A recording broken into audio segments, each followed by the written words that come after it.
आज जो मैं आपको वाक़या सुनाने जा रहा हूँ वो बहुत ही कदीम और मशहूर सड़क कराची कारसास रोड का है। इस सुनसान सड़क के बारे में वैसे ही मशहूर है कि यहाँ पर रात के टाइम एक लाल लिबास वाली चुड़ैल जो कि दुल्हन के रूप में इस रोड के सड़क के किनारे खड़ी होती है और आने जाने वालों से लिफ्ट मांगती है, और जो भी इसके इशारे से रुकता है ये इसे अपना शिकार बना लेती है। इसी तरह का एक वाक़या, कारसास रोड का एक वाक़या हमारे एक भाई ने इनके कज़न और इनका वाक़या हमारे साथ शेयर किया है। तो बढ़ते हैं वाक़ये की तरफ।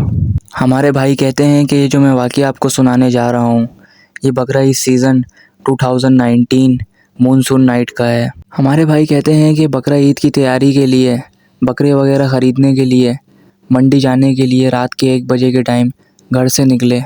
इनके साथ इनका कज़न इलियास भी था, और ये हफ्ते की रात को 1 बजे के टाइम अपने घर से अपने कज़न के साथ सुराबगुड़ जाने के लिए निकले।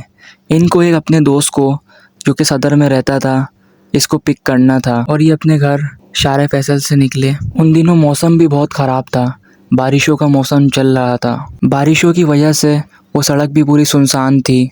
ये लोग डालमिया रोड से निकलकर कारसास रोड की तरफ बढ़ रहे थे, जब ही इनको अचानक हाथ से इशारा करते एक सड़क के किनारे लड़की नज़र आई। रेहान भाई जो कि कार ड्राइव कर रहे थे वो इलियास को कहने लगे कि ये लड़की कौन हो सकती है और इतनी तेज़ बारिश में इतनी रात को ये सड़क के किनारे क्या कर रही है। रेहान भाई ने बोला कि हमें इसकी मदद करनी चाहिए, जिस पर इलियास ने रेहान भाई को मना कर दिया कि हो सकता है ये कोई गैर मरई मखलूक हो और हमें अपनी तरफ मुखातिब कर रही हो, और इस सड़क के बारे में वैसे ही मशहूर है। जिस पर रेहान भाई ने बोला कि मैं नहीं मानता इन बातों को, हो सकता है कोई मजबूर लड़की हो और हमसे मदद मांगना चाह रही हो। रेहान के बहुत इंसिस्ट करने के बाद इलियास मान गया, और रेहान ने गाड़ी उस लड़की के पास रोकी, और रेहान ने उसको बोला कि आप कौन हो और इतनी रात को इस सुनसान सड़क पे इतनी बारिश में क्या कर रही हो। जिस पर उस लड़की ने बोला कि मैं किसी ज़रूरी काम के सिलसिले में अपनी दोस्त के घर आई थी, और मैं वापस अपने घर जाने के लिए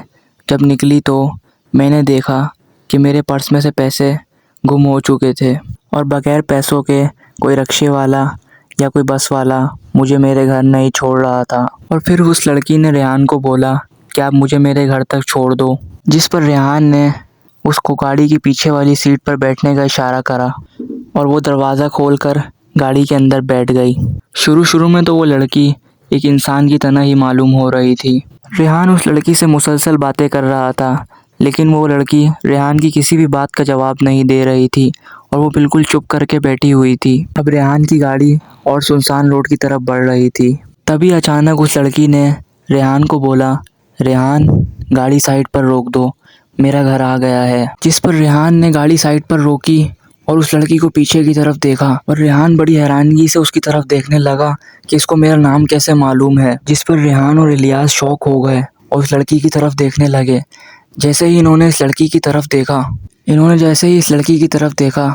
तो इन्होंने देखा कि उस लड़की का चेहरा इंसानी चेहरे से एक बहुत ही खौफनाक चुड़ैल या डायन के चेहरे की तरह बदल रहा था। रेहान ने यह सब कुछ देखकर गाड़ी को स्पीड में दौड़ा दिया, और ना आगे देखा ना पीछे, बस वो गाड़ी को तेज़ भगा रहा था। थोड़ी दूर आगे जाकर रेहान ने गाड़ी साइड पर रोकी और पीछे मुड़कर दोबारा देखा तो वो लड़की वहाँ पर नहीं बैठी हुई थी। तो ये था आज का सच्चा वाक़या, कारसास रोड का सच्चा वाक़या, जो रेहान ने अपनी आप बीती हमारे साथ शेयर की। बहुत शुक्रिया रेहान। आई होप कि ये सच्चा वाक़या आपको पसंद आया होगा। ऐसे मज़ीद वाक़या सुनने के लिए हमारे चैनल को लाजमी सब्सक्राइब करें, और साथ साथ बेल आइकन को भी दबा दें, ताकि मेरी आने वाली हर एक हॉरर स्टोरी, हर एक सच्ची कहानी, हर एक पुरस्कार वाक़या आप तक पहुंच सके। अपना बहुत सारा ख्याल रखें, दुआओं में याद रखें। मिलते हैं अगली हॉरर स्टोरी में एक सच्चे वाक़ये के साथ। जब तक के लिए अल्लाह हाफिज़।